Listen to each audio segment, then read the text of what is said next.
Bonjour. Aujourd'hui, on va parler des sous-groupes compacts de GLN de R. C'est quelque chose qu'il faut avoir bien compris pour l'oral, surtout, bon, il y a une leçon sur les sous-groupes de GLN, et il y a quelque chose de particulier à dire sur ces sous-groupes compacts, et dont on va parler. En gros, le mélange de ça, bon, normalement il faut l'avoir remarqué, il y a un mélange détonnant entre la structure groupe et la structure topologique. Vous mélangez les deux ensemble, ça crée quelque chose d'assez rigide qui va débouler jusqu'au théorème de Cartan, où carrément un sous-groupe de GLN qui est fermé, il va avoir une structure de groupe de Lie, hein, c'est-à-dire une structure différentielle. Donc c'est vraiment très fort. On ne va pas aller jusque-là, mais on peut déjà commencer par remarquer la chose suivante. Quand on regarde la classification des coniques, bon, alors des coniques, on va prendre la classification des coniques non dégénérées.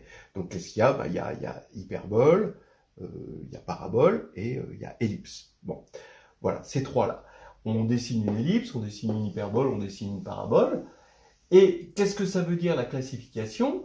Alors, il faut bien comprendre ce que ça veut dire une classification. Là, ici, on est en train de parler d'une classification affine, c'est-à-dire qu'on est en train de regarder une classification des coniques, c'est-à-dire on regarde les coniques non dégénérées, hein, modulo l'action naturelle du groupe affine. C'est-à-dire en gros que, d'une part, un élément du groupe affine n'enverra jamais une ellipse sur une parabole, ni sur une hyperbole, ni une parabole sur une hyperbole et inversement. Bon, ça c'est assez clair. Et réciproquement, deux ellipses pourront être envoyées l'une vers l'autre par un élément du groupe affine, et pareil pour les autres. Donc voilà la classification. Eh bien, c'est aussi incroyable que ça puisse paraître, eh ben, la classification topologique est en gros la même. Sauf que, bon, ça veut dire que les fonctions continues n'agissent pas sur les coniques.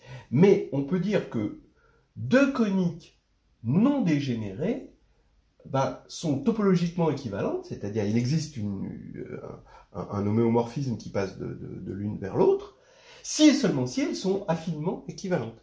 Donc si et seulement si il existe un élément du groupe affine qui passe, effectivement, quand vous regardez, topologiquement, elles sont distinctes. Donc la classification topologique et la classification affine sont équivalentes. Bon, alors ça c'est quelque chose qui est intéressant à remarquer. Alors, on va se concentrer sur l'ellipse. Pourquoi l'ellipse n'est pas équivalente aux autres, et le mot est lâché, c'est le mot compacité. C'est parce que c'est la seule qui soit compacte. D'accord? Et on va s'intéresser particulièrement à cette compacité. Cette compacité, bon, c'est la voie de son maître, hein, c'est O de Q qui va agir sur l'ellipse. L'ellipse, elle naît d'une forme quadratique Q qui est définie positive, bon, plus des chouïas d'éléments qui sont de degré 1 et 0, mais bon, qui finalement n'ont pas tellement d'importance. Donc il y a une forme quadratique définie positive, et c'est celle-ci qui est intéressante dans l'ellipse. Et le groupe O de Q, en agissant sur l'ellipse, alors bon, on a normalisé l'ellipse pour que O de Q puisse agir dessus, en agissant sur l'ellipse, eh bien, le fait qu'il soit compact, ça va impliquer que l'ellipse est compacte, parce qu'il y a une action transitive, évidemment. Hein. Alors, on va aller un petit peu plus loin, même beaucoup plus loin. Hein. Voici déjà une première proposition. ON est compact. Voilà. Ça c'est le premier truc. Et même, c'est un sous-groupe compact maximal. Voilà, c'est ça qu'on va prouver.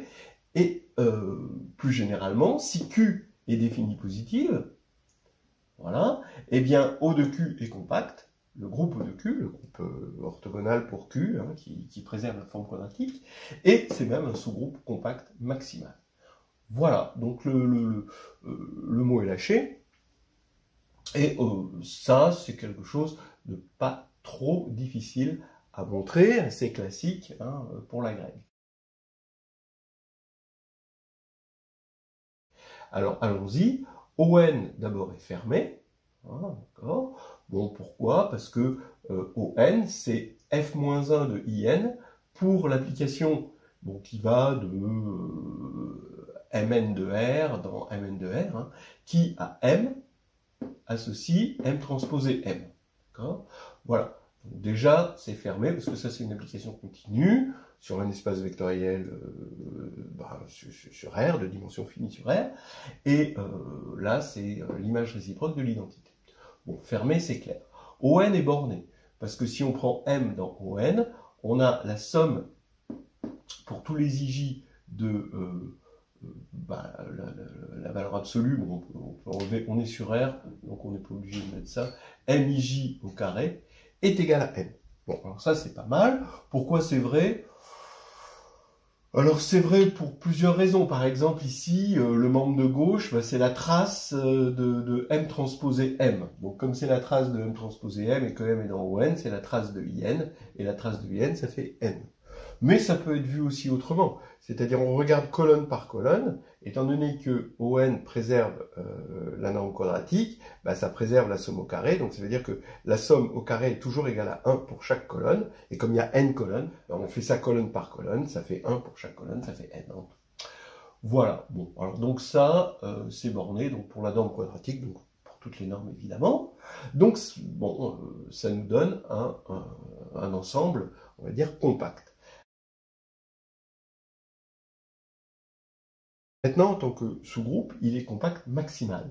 Alors regardez pourquoi il est compact maximal, parce que si on prend un sous-groupe de GLN de R, qui est compact, G est compact, et qui contient ON, on va montrer que G est égal à ON. Alors on prend petit g dans grand G, et on veut montrer que G est dans ON forcément. Alors on fait sa décomposition polaire, G égale OS, alors O est dans ON, S est dans Sn++, donc les matrices symétriques, définies positives. Ce qui va faire que S est égal à O moins 1G. Alors, comme petit o est dans grand O n, il est dans G est dans G, donc ça fait S qui est dans G. Bon, on va prendre, alors ce qu'on sait, c'est que S est diagonalisable, hein, avec des valeurs propres strictement positives. Alors on va prendre lambda, une valeur propre de S, et V lambda, un vecteur propre, on va avoir S puissance M de V lambda est égal à lambda M V lambda.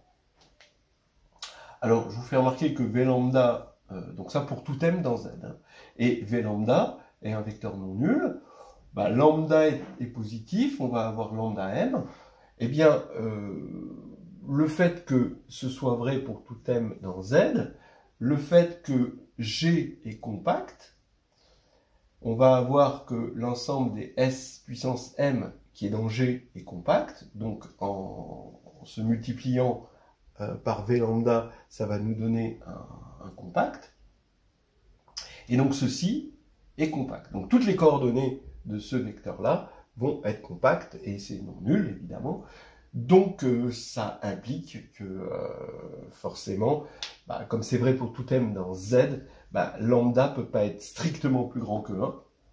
Oui, parce que sinon vous feriez tendre ça vers l'infini, les coordonnées tendraient vers l'infini, et lambda ne peut pas être strictement inférieur à 1, parce qu'en prenant m négatif, de plus en plus tendant vers moins l'infini, ça ferait tendre ça vers plus l'infini. Bref, lambda est égal à 1, comme S est diagonalisable avec que des valeurs propres égales à 1, S égale identité, donc G est égal à O. Et ce qui fait ce qu'on voulait, que G appartient à O indice N.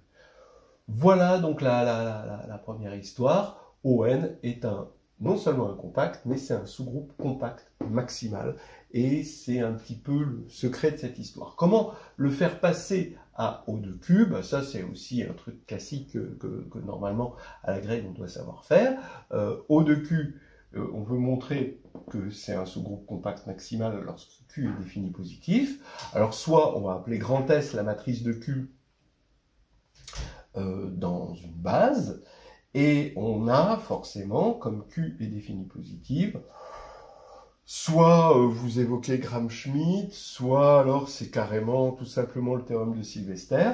On a S qui est égal à P transposé fois identité fois P. Donc j'omets le identité. S est congruente à l'identité hein, sur R. Hein, ça c'est un théorème fort. Ce qui va faire que A appartient à O de Q. Si et seulement si, bon bah, on le sait, hein, A transposé S A est égal à S.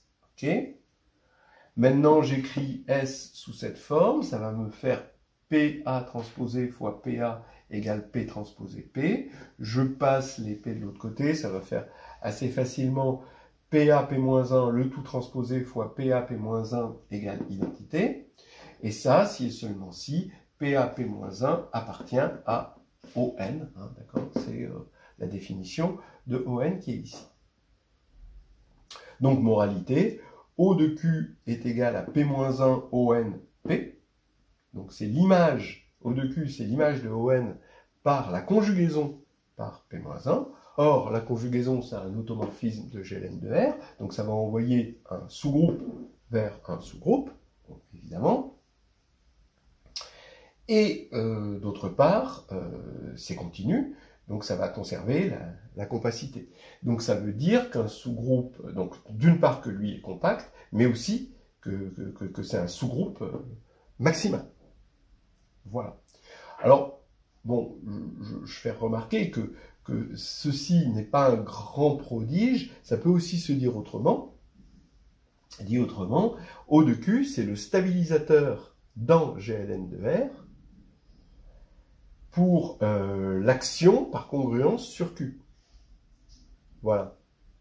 Et on sait que la forme quadratique canonique sur Rn et n'importe quelle forme définie positive sont dans la même orbite pour la congruence. Voilà. Donc, les stabilisateurs sont conjugués. Voilà. C'est juste que dans la même orbite, les stabilisateurs sont conjugués. Ça, c'est intéressant de le voir comme ça aussi. Donc maintenant, on va voir une autre approche. L'autre approche, c'est de dire que non seulement O de Q est compact, est un sous-groupe compact maximal, mais réciproquement, tout sous-groupe compact de GLN de R est inclus dans un O de Q.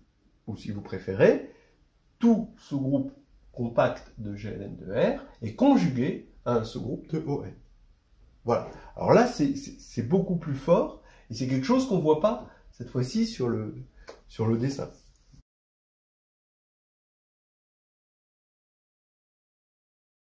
Ok, alors montrons le théorème suivant. Soit G un sous-groupe compact de GLN de R, alors G est conjugué à un sous-groupe de ON. Ou, si on préfère, alors G est un sous-groupe d'un O de Q pour une forme quadratique Q qui est définie positive d'après ce qu'on a vu tout à l'heure. Et ça veut dire aussi que d'un point de vue groupiste, ben, la compacité, c'est l'euclidien. Donc ça, c'est la stabilisation d'une forme euclidienne. Donc ça, c'est quand même quelque chose d'assez puissant et qui devrait marquer les esprits. Alors, la preuve, celle que je vais vous donner, bon, alors il y a des preuves assez difficiles, mais celle-ci, elle peut se faire à partir quand même de la preuve de l'ellipsoïde de John Loner, qui est bon, un développement assez classique. En tout cas, si vous ne l'avez pas dans votre musette, je vous le conseille. Il a quand même beaucoup de qualités. Vous avez de qualité de placement, je veux dire. D'une part, il y a de la forme volume dans le déterminant. Il y a des formes quadratiques. Il y a du calcul différentiel. De la géométrie, hein, vraiment, telle qu'elle est. Voilà, ça se passe dans un espace géométrique, c'est un problème vraiment géométrique, de la topologie. Bref, c'est un produit à haut placement. Alors, il dit quoi? Il dit que si K est un compact d'intérieur non vide de Rn, alors il existe un unique ellipsoïde centré en zéro, de volume minimal contenant K. Alors, qu'est-ce que c'est qu'un ellipsoïde? On va dire, c'est un ensemble de la forme EQ, où Q est une forme quadratique définie positive, et c'est l'ensemble des V tels que Q de V est inférieur ou égal à 1. Comme ça, ce sera un ellipsoïde et centré en 0, hein, parce que c'est une forme quadratique. Hein, c'est un polynôme homogène de degré 2, pas un polynôme de degré 2 tout court. Voilà, et donc c'est l'unicité est en plus vraiment très très jolie là-dedans. C'est une caractérisation. Alors allons-y, on a K, on va poser K égale l'ensemble des G de U quand petit g parcourt grand G et U parcourt la boule unité. Vous remarquerez que K est évidemment un compact d'intérieur non vide de Rn.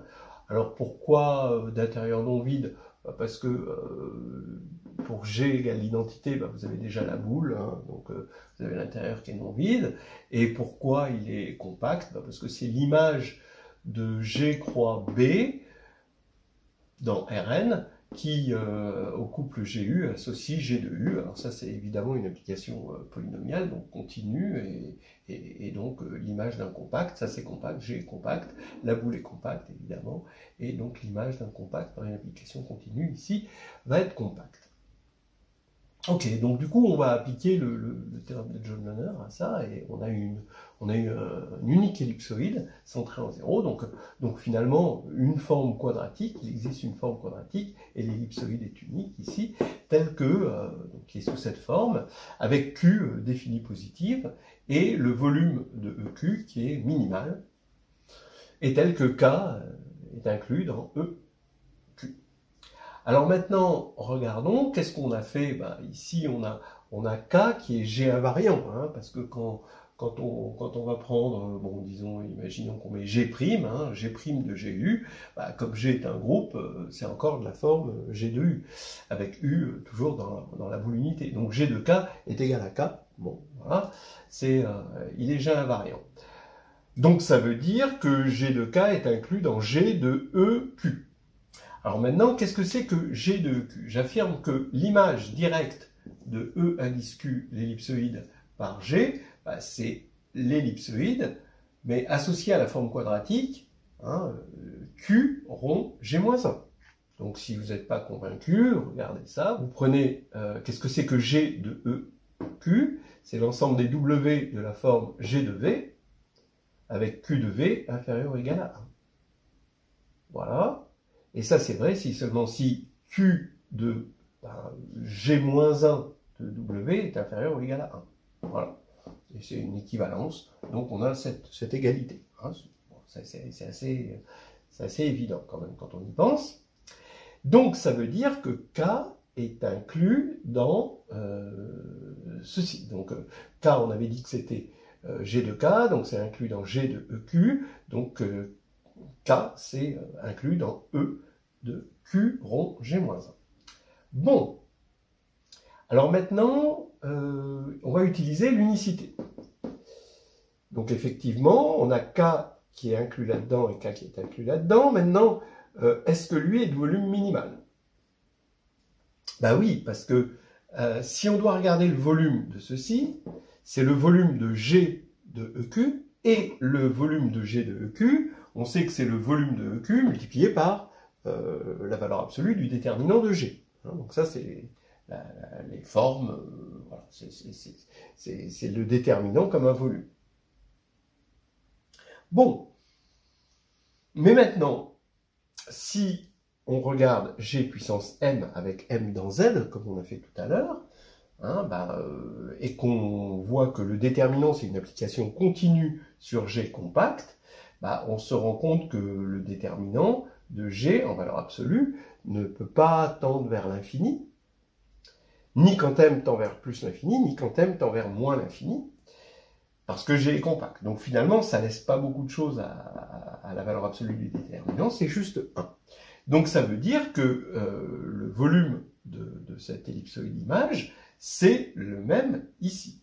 Donc, avec le déterminant ici qui est égal à 1. Donc il est minimal, puisque lui était minimal, donc lui est minimal aussi. Donc par unicité, eh bien, on a que EQ rond G-1 est égal à EQ. Alors là maintenant, c'est là où c'est sympathique, c'est que on va pouvoir retrouver des formes quadratiques grâce à la géométrie. C'est-à-dire que là, on est dans la géométrie, on est dans Rn, et on va retrouver des formes quadratiques. C'est-à-dire, est-ce qu'on peut récupérer Q à partir de EQ? Si on peut récupérer Q à partir de EQ, alors on peut dire que Q est égal à Q rond G-1. Alors j'affirme que oui. Quand vous vous donnez EQ, et vous vous donnez un X, si x égale 0, q de 0, ça fait 0. Si x est différent de 0, grâce à votre ellipsoïde, vous voulez retrouver q de x. Et bien vous regardez la droite ici engendrée par x, qui est non nulle, donc on a bien une droite.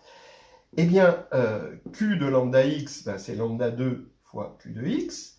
Et vous regardez quand c'est ce que vous êtes dans l'ellipsoïde. D'accord? C'est-à-dire, tac, quand c'est ce que lambda 2 q de x est inférieur ou égal à 1. Mais ça, ça va vous donner que valeur absolue de lambda est inférieure ou égal à 1 sur racine de q de x.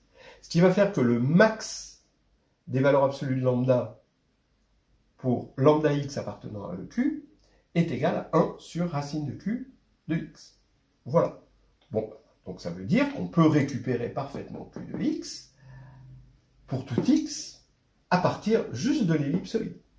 Voilà, ça c'est un petit truc intéressant. Et donc comme on a le même ellipsoïde, bon, bah, les mêmes causes ayant les mêmes effets, et ben, on va avoir q égale q rond G-1.